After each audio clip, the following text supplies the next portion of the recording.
Can you see the screen? Yes. Has it come full screen? Yeah. Yeah. Thank you very much, dear friends. And it's an honor and privilege to be part of this august audience.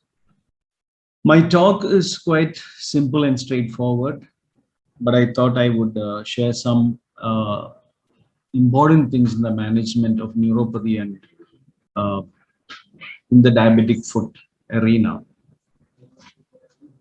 Well, we all know that the diabetic numbers are increasing, and all forms of diabetes of sufficient duration are vulnerable for this neuropathy. It may coincide sometimes with other neuropathies, and maybe you may get confused whether it is a diabetic neuropathy or there is a underlying some other reasons like B12 deficiencies, alcoholic neuropathies, and many other, which we have to rule out in many cases. Of course, the prevalence is large in our patients, and it can even start from the IGT stage, that's a pre-diabetes, and is one of the most commonest problem is diabetic foot in diabetic patients. And we all know that in India, neuropathy along with infections is a major cause for non-traumatic amputations. We also know that as neuropathy progresses, patients have got difficulty in walking and imbalance and ataxia, etc. And patients also have a lot of amputations and foot ulceration, which increases the cost burden due to neuropathy in their course of time. So, what are the risk factors for this? The modifiable risk factors are poor glycemic control, hypertension, cigarette smoking, alcohol, and hypertriglyceridemia. Well, I think it is very important for us to make sure that we advise our patients to stop smoking and make sure that there is a good glycemic control. Now, there are newer studies which are coming, which my previous speaker has highlighted and said the time in range is a very important aspect in the management of diabetes. And at least we should make sure that with the patients who are having neuropathy and if it's progressing, it's good to check a CGM or a continuous glucose monitoring and see whether there is a fluctuating blood glucose. And if so, try to achieve a time in range more than 70%. And every percentage below the 70% increases the risk for all complications. Well, there are other non-modifiable risk factors, which I don't, of course, obesity is, I wouldn't call it a non-modifiable, it is modifiable. Of course, the male sex, height, etc. Now, staging, we all know that there's no signs. N1 is with asymptomatic, but only while testing, you feel there is neuropathy, and then symptomatic and disabling polyneuropathy. So, well, I'm going to just touch upon that. We know that there is chronic acute neuropathy and chronic neuropathy. I'm not touching on the acute neuropathies, but mostly chronic neuropathy is what we see in a common clinical practice. And sensory is predominant, and glove and stocking distribution, we all know. And many a times, as I rightly said, sometimes it may be a mixed pathology, and we may be often confused whether the patient is having only the diabetic neuropathy or is there a disc problem which is adding on to it or some other reasons why he is not getting improvement in his neuropathy. So pain, paresthesia, dimness of reflexes, ataxia, etc. and all are the symptoms which I'm not going to touch upon because we all know about that. Now, chronic foot ulcerations is seen in severe neuropathic patients. And so one of the major problems, and we need to deal with this chronic neuropathy leading to chronic foot ulcerations. And then the next biggest problem which we see is the Charcot foot in our patients, neuroarthropathy. And mild edema patient comes with, unilateral edema, mild tenderness or temperature, mild pain, always after ruling out all the other causes of neuropathy, think of an acute Charcot neuropathy. This is a very commonest problem nowadays with severe neuropathic patients, a Charcot foot. And the important thing is, if you diagnose the Charcot foot at the early stage, then we can definitely prevent it from progressing to the severe stages of Charcot arthropathy, which is completely disorganized joints and then leading to chronic ulcerations and then leading to amputations. Well, when we try to investigate these kind of patients, we need to definitely do all these tests, but also check into assess other causes of neuropathy. Also keep in mind, like thyroid issues, electrolyte issues, B12, and as I said, intervertebral disc problems, etc.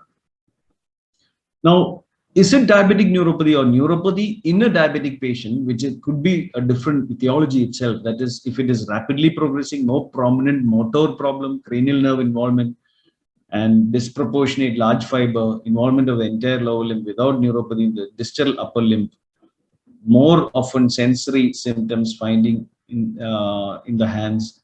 So in case of these kind of symptoms, then think of some other, like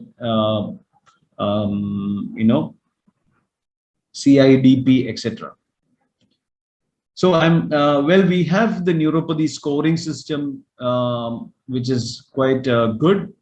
But many times we are not doing it, but I think it'd be good to see how severe it is and how the disability score or impairment score is.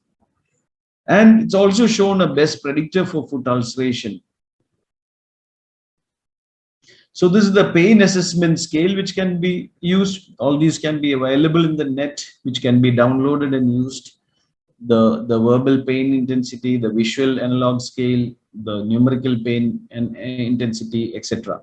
So this is also useful to assess the improvement after your treatment. So in the management, of course, you have to exclude non-diabetic causes. You have to exclude malignancies, like could be some of the reasons sometimes: metabolic, toxic, infective, iatrogenic, like some medications. Chemotherapy can lead to severe neuropathy.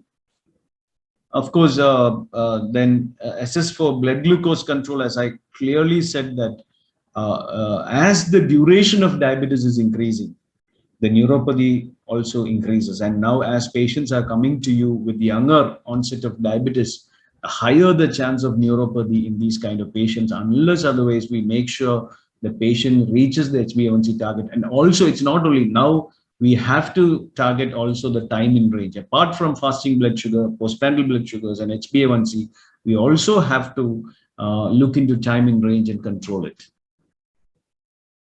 So tight glycemic control, and then we have all these medications like amitriptyline, fluoxetine, etc., and pregabalin, gabapentin. All these have been found to be to relieve the pain.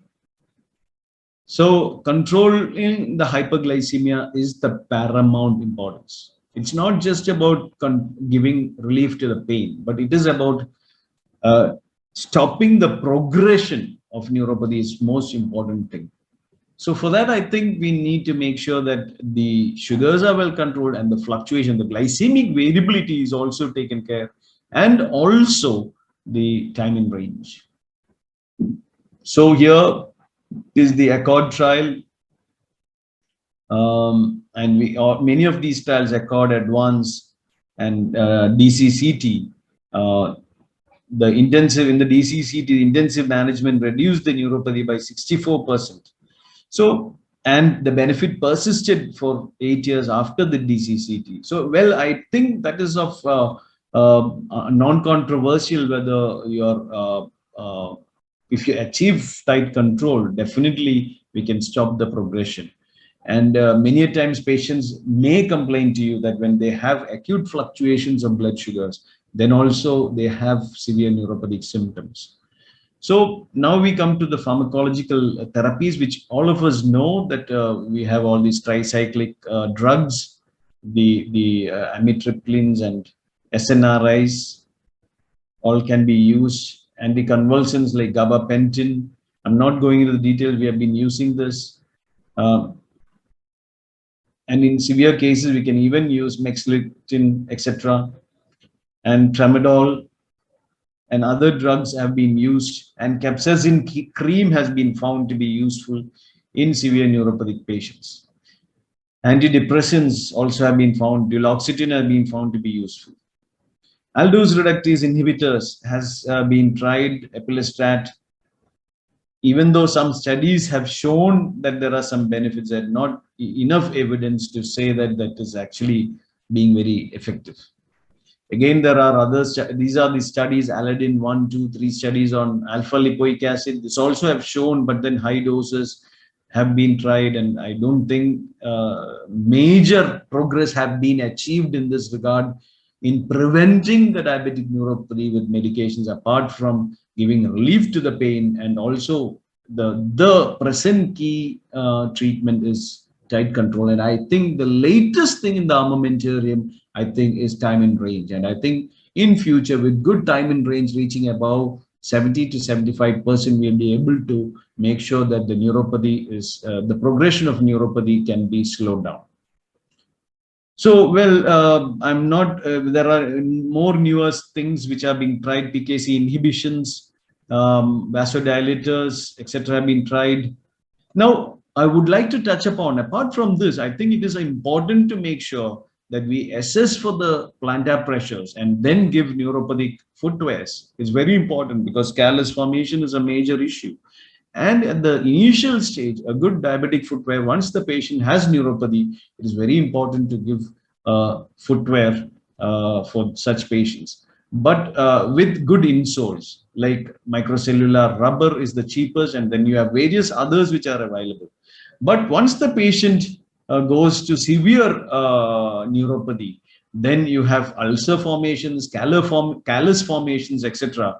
Then you have to think of these offloading mechanisms of footwears or others also, like stage 1 for ulcer healing, and then post-immediate healing, and then prevent the recurrences and other problems. See, many a times patients who have these kind of problems like callus or ulcerations, they are going to come back to you with the recurrence of these problems. So we have different modalities for this, like the felt padding for pressure areas. We have now the foot pressure scanning systems, and then use these padding systems for these severe neuropathic patients, which are prone for severe ulcerations and severe deformities of the foot. So these are pressure relief pads which has to be used. You can even cut the insole and make sure that the pressures are reduced, and thereby you can make sure that the ulcer formations or callus formations are controlled. Even though you cannot completely stop it, you can control it and make sure that they don't land up with major problems. Again, total contact cast also is found in patients who have Charcot arthropathy, which I said, if you find the patient at an early stage of Charcot arthropathy, total contact casting is very important to give rest and to give good relief to the patient. And then once the temperature comes down, then you can stop, and the total contact cast, shift to air cast boot, etc. So this is the total contact casting. And then for offloading, there are different kind of shoes, like depending on the ulcer area, we can always give forefoot or a hind foot or a midfoot offloading, which is very important. So in a severe neuropathic patient, it is a combination of the wholesome treatment which is important, a glycemic control, offloading, medications, etc. So this is the wedge shoes, just to show you how we can manage these patients. And this is the customized molded in shoes. Once the patient has got severe neuropathy and patient has got deformed foots, then these are the foots which will go for severe ulceration, severe foot problems. And these patients, we have to give molded insoles, and that can reduce. A normal insole may not be sufficient. An individualized molded insoles give better results for these patients. So these are molded insoles, and then a rocker outsole is also important. See, to reduce the pressure, I think it is important to give a rocker outsole in the biomechanics. If there is a 4-foot ulceration, then the rocker should be in the 4-foot area. Similarly, either the hind foot, we give a both hind foot rocker. If there is a difficulty in walking, then you can give a elbow crutch to such patients till that ulcer heals, and then transfer them to a different footwear. Again, you can see how this Charcot foot has gone to a completely flail ankle, a completely disorganized foot. Now, this doesn't mean we need to go and amputate the foot.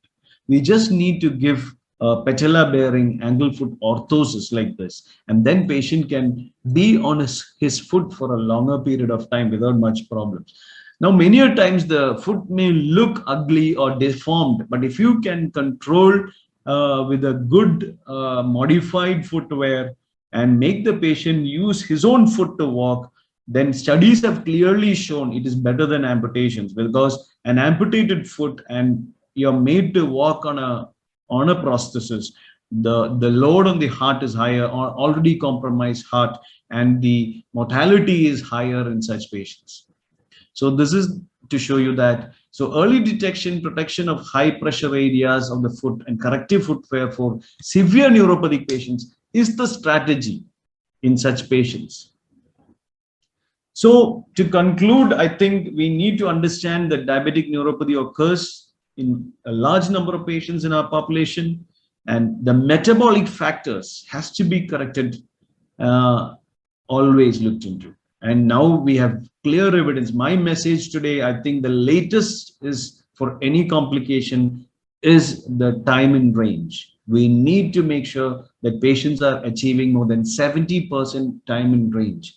Because I've done many patients on this EGM, and I've found that those who we think are on control, many times they have not achieved their time in range targets. So that could be the reason why they are progressing to worsening of their complications like neuropathy or nephropathy or retinopathy, etc. So other things like all the drugs, all we have discussed. And to conclude, I would say that a severe neuropathic patient is a high-risk patient, and these patients should be dealt in a separate group as such, and the relatives also should be warned of the major problems which they can land into. And also they can also have fall in the bathrooms, which are very common and can lead to hip fractures or even head injuries, which can already on antiplatelets, they can bleed and they can land in major complications. So these are the things we need to tell to their caregivers and make sure that they are often seen, at least monthly or 2 monthly reviews. And these patients have to, they should be also advised that these severely neuropathic patients should not go for severe walking. Like as a general rule, all diabetics think they need to walk to get the physical activity, but a diabetic severely neuropathic patient should avoid severe physical activity. They can do bed exercises, that is better than that. So I think I would conclude in saying that a severe diabetic neuropathy is a high-risk patient. They can also have associated autonomic neuropathy and other comorbidities. And these are the patients which we have to take care as a very high-risk patient. And I think the gold standard in this treatment is one, good diabetic control, where now we have clear evidence about the time in range. Secondly, we need to make sure that the patient is given relief, a quality of life in relieving the pain. And thirdly, timely intervention, a podiatric timely intervention is needed before it worsens into severe ulcerations or severe infections or severe stages of amputation. We have to intervene so that the foot is saved. And even a deformed foot on a modified footwear gives excellent results for these patients. Thank you very much.